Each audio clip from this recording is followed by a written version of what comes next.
right, I got my half up, half down. You know who the fuck we're talking about today. Yeah. Some people have been there for us our entire lives. The Wiggles, Bear in the Big Blue House, our mom and dad. For me, there has been one woman that has been taking care of me for a very long time. In some ways, she's my sister. In some ways, she's my babysitter. Mother, perhaps. She's a little young to be a mom, but you know what I mean in that sense. I don't think she's ready for all that shit yet. Makeup mogul, actress, legend.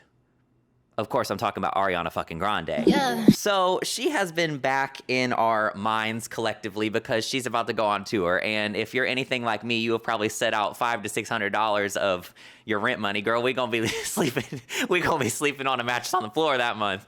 But she decided that she's gonna tour. So I just assumed that the tickets would not go on sale until next year. But now, here we are. At the time of watching this episode, we're probably either about to buy or we're getting close. You probably already bought them, whatever it is for you. How we doing, sis? How's that rent money going?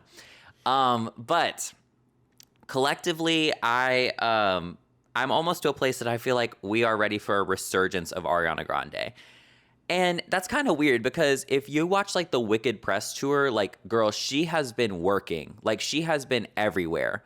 She just released the damn deluxe version of her album a couple months ago, but I do feel like everyone's itching for her to come back. What exactly of Ariana are we missing?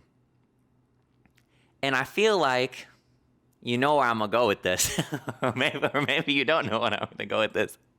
We miss a certain version of Ariana. Yeah. Which, right now, and I mean this with love, right?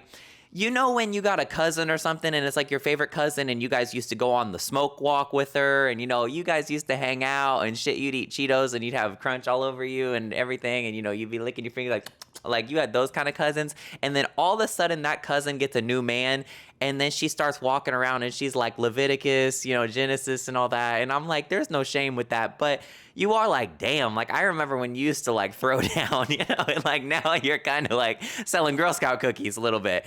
And in a lot of ways, I feel like Ariana, we've kind of, instead of losing her to the dark side, like Darth Vader, we kind of lost her to like the light side. I think we lost her to like, she's walking a little too close to,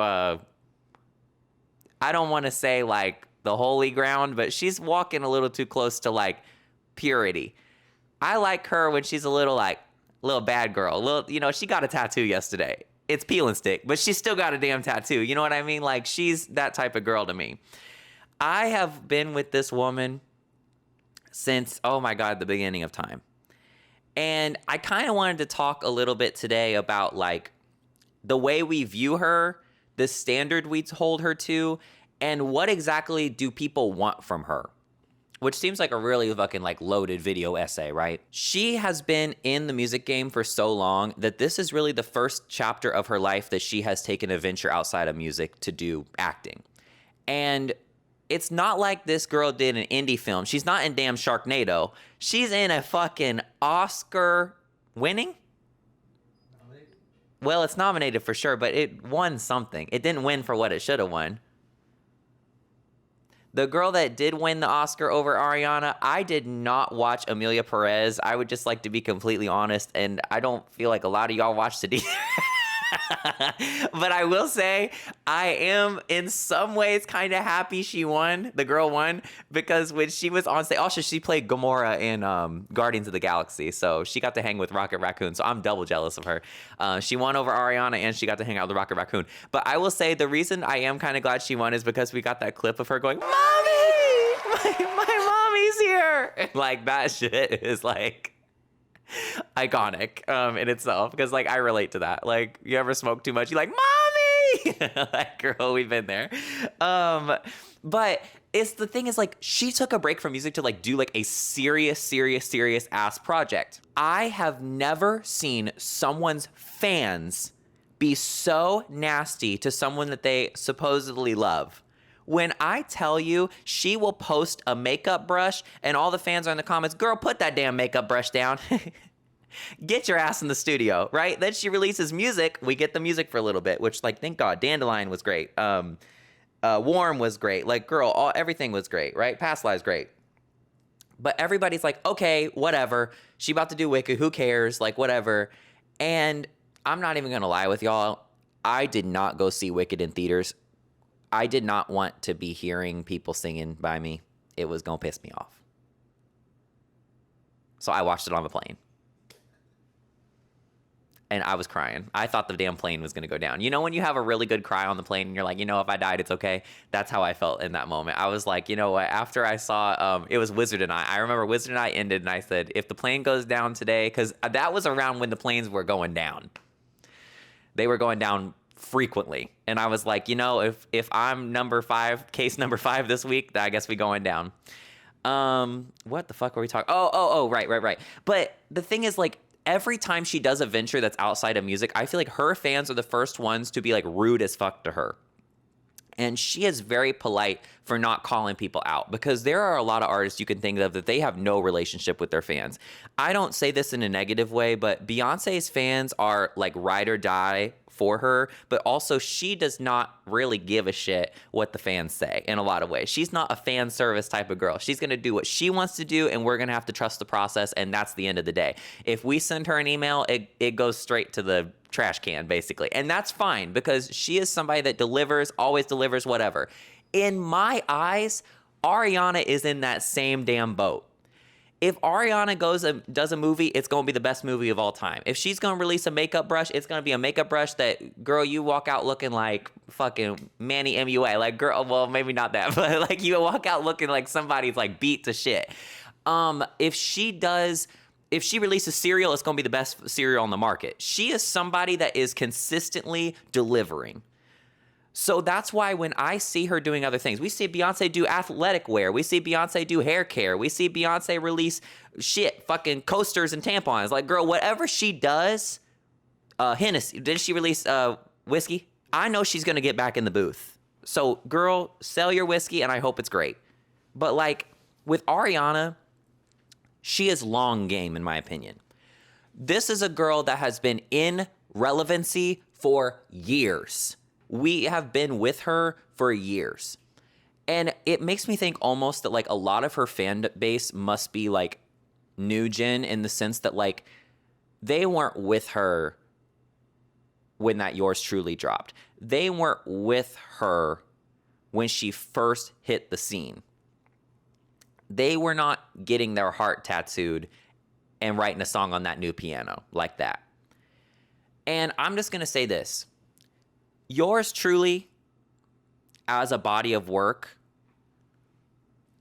was enough to certify her as a legend.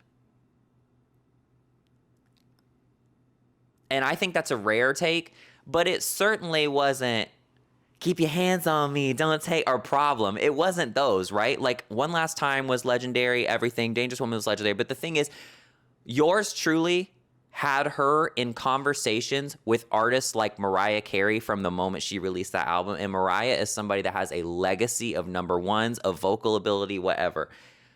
When you have a debut album that goddamn good that you are singing your ass off, you do not have to make any explanation for the rest of your career, in my book. That's the truth. Something about Ariana is that she swings, and I think she swings ahead of the curve. When she drops an album like Sweetener, and you will see nobody giving any praise to it at all. People were mad as fuck that Pharrell produced it. People were mad as fuck that she was upside down on the cover. People were mad as fuck that she was blonde. People were mad as fuck that this happened. She comes through, releases Sweetener, she's mad as fuck. She's healed as fuck.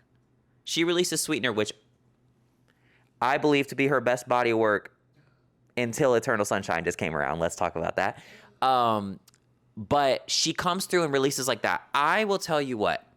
When I had conversations with people, the reason I knew if they were really enlightened and given like Einstein level or not is their opinions on Sweetener. If people came through and started shit-talking Sweetener, I said, you can just go ahead and stop the conversation right there. She's not going to do Break Free for the rest of her life. She's playing the long game. She's playing the fucking long game. Ariana's team acts like she is like, it's her first day out here. Her team acts like she is not a legend. But with the way people are in her business constantly, with the way people are constantly demanding more and more and more from her, with the standard that they hold her to, she is. And the thing about being a legend, Beyonce, Mariah, people of that caliber, I'm going to say Rihanna, people of that caliber, everybody in the entire world has an opinion on them. Right? Everybody in the entire world has an opinion on Ariana Grande. Even if it's that you don't like her, even if it's whatever, even if you're the biggest super fan, you have an opinion on her. When you have child stars, right? We are in their business from the moment they popped out of the womb, basically. We have constantly been up their ass in their business, keeping tabs on them. What's their dating life like? What do they eat for breakfast? When you had those damn J14 Teen Bop, Teen Vogue ass magazines, they literally like, Ariana, what hair dye do you use? Ariana, do you wipe your ass front to back or back to front? They are in her business from the moment that she is 14 years old. And I don't know about y'all, if people would admit in my business that hard at 14 years old, oh my God, I think I would be in the loony bin right now. Like, full honesty. So let's go ahead and give her that, right? Because nobody can deny that. Victorious was huge. Not only that, but she was one of the girls that could sing on there. I'm going to say it because she won't. She was one of the girls that could actually sing on there. Thank you, Liz Gillies. We love you too. And the thing about her, I don't feel like she let that go to her head that early. I think she knew she was going to have a beautiful career because then she released Put Your Hearts Up and Baby Put Your Hearts Down. That did not do it for me. Whatever. The Way, oh my God, when The Way dropped. When The Way dropped, girl, everybody in the entire neighborhood, world, every country, every continent, everybody, make you feel so fine, make you feel so fine. Like when you talk about Mac Miller, may he rest in peace, I cannot tell you any verse of anything except for what the fuck is that one? Gonna get in a mansion, a jacuzzi. Like, I know that song and I know The Way. Now, I understand that I'm a gay man and I'm sitting here cowboy boots with my legs crossed. I know you're not expecting me to know every Mac Miller song in the world, but I will just tell you, The Way had relevance. The Way had shift. The Way had cultural change, right? And ever since The Way, people started identifying, oh, okay, this is not just your, like, average, like, I'm not saying this is a read, but, like, Ashley Tisdale had a music career. Vanessa Hudgens had a music career. Hilary Duff had a music career. These people had music careers, but they were, like, within the bubble of, like, Disney or Nickelodeon, right? She started escaping that bubble. She went into real, like, pop stardom. You know what she did not escape? The trauma of being milked like a fucking cash cow when she was literally so damn young. She was on Broadway before the Nickelodeon shit. But when we have a documentary come out that talks about child star trauma, when we start really talking about that, when Hulu makes a documentary about how awful Nickelodeon was, everybody says, damn, you know what? I kind of understand how people are fucked up. I understand why Raven Simone's messed up. I understand why this person's messed up. But because Ariana, we have this disassociation now that, okay, thank God she escaped the Nickelodeon bubble, but she still was impacted by that creepy foot fetish motherfucker. Dan Smelly Schneider, honey. He messed her up. See, I got people texting me right now because everybody's locked in with this shit. The streets know that Dan Schneider was a messy, messy, messy man and that they put her through living hell. She had no time to dwell in that. She had no time to process that because she had to become the superstar that The Way set her up to be. So then we got Donut Gate. Oh my God. Now, I understand from a sanitation perspective that was nasty, but everybody's like, I can't believe she said she hated America. Girl, look where we at now. Like, damn. Damn. Me too. Like, girl, like, I'm sorry, but like, you were ahead of your time, girl. Maybe don't lick the product next time because, you know, we do Dunkin' Donuts. We don't want to dunk the donuts in the saliva, but we do agree with the sentiment.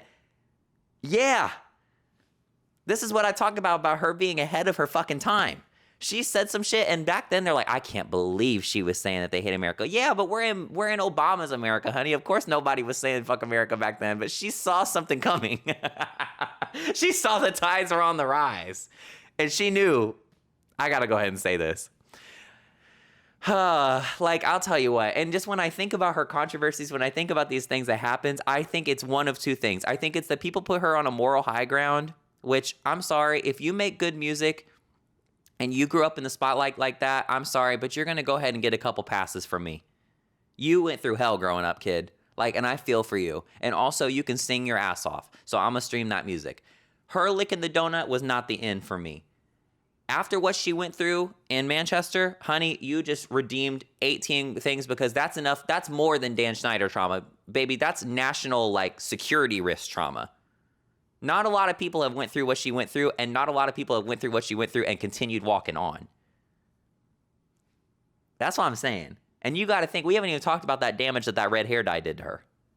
That shit probably tore her up. You know, a turkey flight was calling her name galore. And honey, she hasn't been public about any of that. And not, you know, because what's she going to do? She probably likes having red hair a little bit because that put her on the map. People are like, that's that red hair girl from Victorious, which is crazy to think about. Mind you, I think she should bring back the red hair like one more time, like how Gaga brings back the blonde. If Ari brought the red hair back and reclaimed it one more time, but wigs this time, because Ariana is not afraid of a bundle. She told you that. Ariana is somebody that will spend a lot of money on her hair. And the issue was, I saw her in Chicago. We need to talk about this. I've seen her a couple times, right? I saw her all within the Sweetener era, which is insane to me that I did not go to Dangerous Woman Tour or My Everything. I didn't get to go to any of those. I know. I was there, but was I there? No. My first time seeing her was at the Sweetener session, which was an Amex concert. And it was at the tiniest, like, 700-person venue in Chicago, right? I saw the Sweetener session. Pete Davidson was her opener. He introduced her.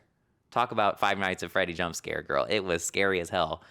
You know, he's fine, but, like, girl, let's stand up. You know what I mean? Like, he's fine, but, like, he's fine in the way, like, you guys would be in, like, after-school suspension together and, like, you'd get a crush because he's a bad guy. You know what I mean? Like, he's a bad boy. But, like, is he our best option? No. But we don't got to talk about her dating history. I don't want to be in her business like that. But we can. but I don't want to. But I saw her at that thing, and let's talk about the fact that I literally was on Twitter, refresh, and it was an Amex card holder event, and at the time, I didn't get tickets for one, and I was not an Amex card holder. I am now. I had to have two random-ass people from Twitter that were selling tickets meet us in line because they had to stand in line with us because you had to confirm the card numbers at the door or else you couldn't get your tickets. So I had to have Shelby from Minnesota and Adam from Florida stand with us in line. I'm sure they were in Chicago, but I had to stand with them in line. They were both like in their 40s, mind you, to get me and my friends in. And they presented the card. They got the tickets. They handed it to us. We Venmo. We pay. We go in. It felt like I was literally like, it was scary as hell, but they were really sweet. They were respectful. But my mom was like, what kind of sex trafficking are y'all getting into, having to have some man with a credit card meet you in line in an alley to get into the Ariana Grande show? But see, when there is a will, there is a way. I was getting into that motherfucker. And when she started that, her hair looked great. Then I saw her at Sweetener World Tour. And don't try this at home, kids, but I got my tickets last minute. We got $80 tickets for the 300 section. We were in the very, very top. I'm sure we were in the last row. If we would have shouted, it would have echoed off the floor. It was crazy. Like, we literally were the last people in there.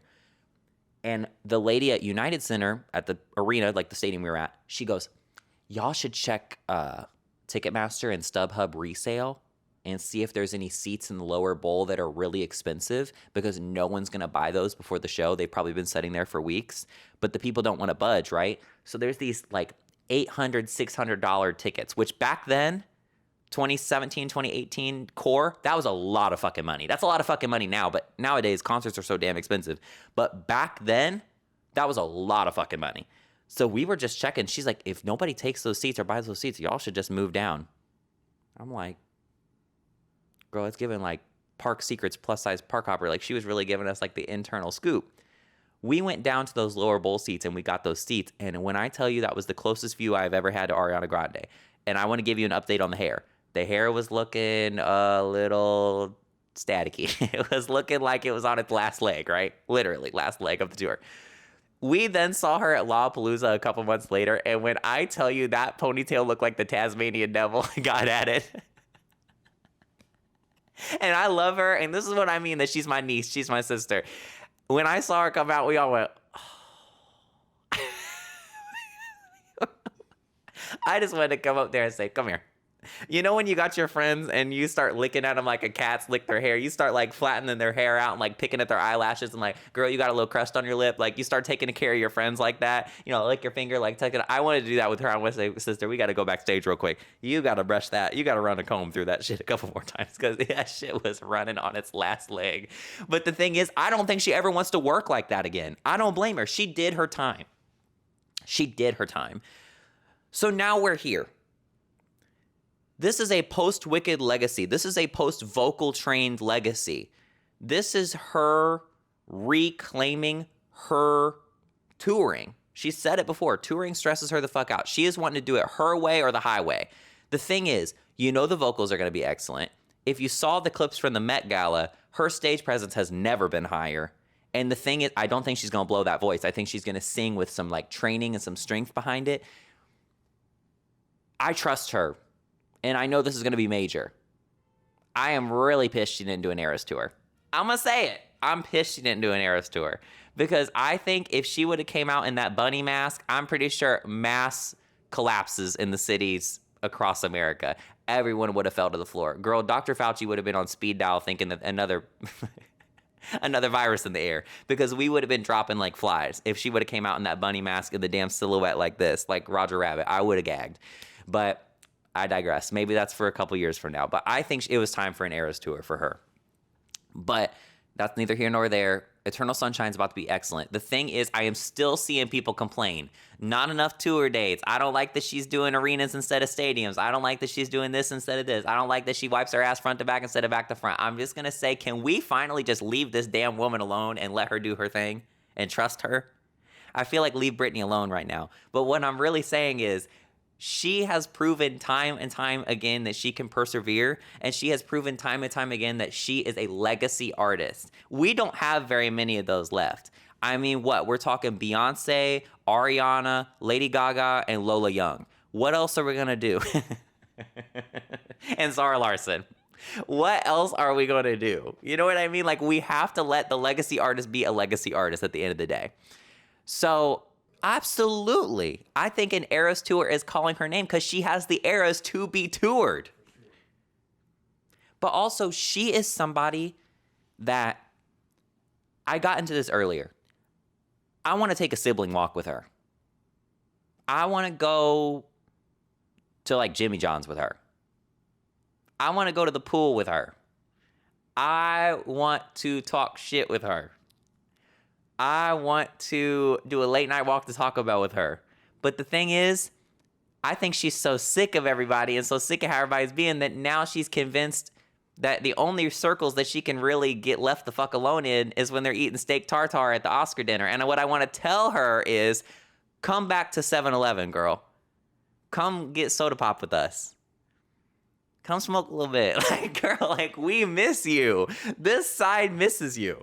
The side of it's casual, it's whatever. And the thing is, we keep bullying these damn artists where they feel like people are so parasocial and so like up their ass and critiquing everything that then they just don't even want to interact anymore. She used to be on Twitter replying to people, hey, your dog's cute. She used to be on that all the time. She used to be like, oh, I love your sweater, girl. Now we will be lucky if she even says hello when she comes out on that tour. And that is not because she isn't grateful. That's because people have overstayed their welcome with her and that they have been up her ass and around the corner. And I'm just going to say this. Today's Parasocial episode is coming from a place of respect, love, admiration, and that I want truly the best for her and that I trust her. It is not coming from a, well, where you at? Like, girl, I want to be inside your house right now. No, like this woman has been through everything in the fucking world. But the thing is, I think we just got to let the legend be a legend at the end of the day. Because listen, we are going to be 80 years old and we're going to look back at her legacy and her career and we're going to go, damn, we really had it good, didn't we? So let's not do that too late. That's really the tea. Let's not do that too late. I just feel like she gets such an unfair shake from everybody because everyone is so up her ass. And the thing is, you know that friend that makes mistakes every now and then, and that friend that slips up and makes some crazy ass decisions, but you know, it's very much the Rachel Berry situation. Damn is she a mess, but boy, she can sing. Damn is she a mess, but boy, she is talented, incredible, and she has been through hell and back. Now that she's back this go around, let's let her do what she has to do and show what the girls shoulda did. That's all we got to say.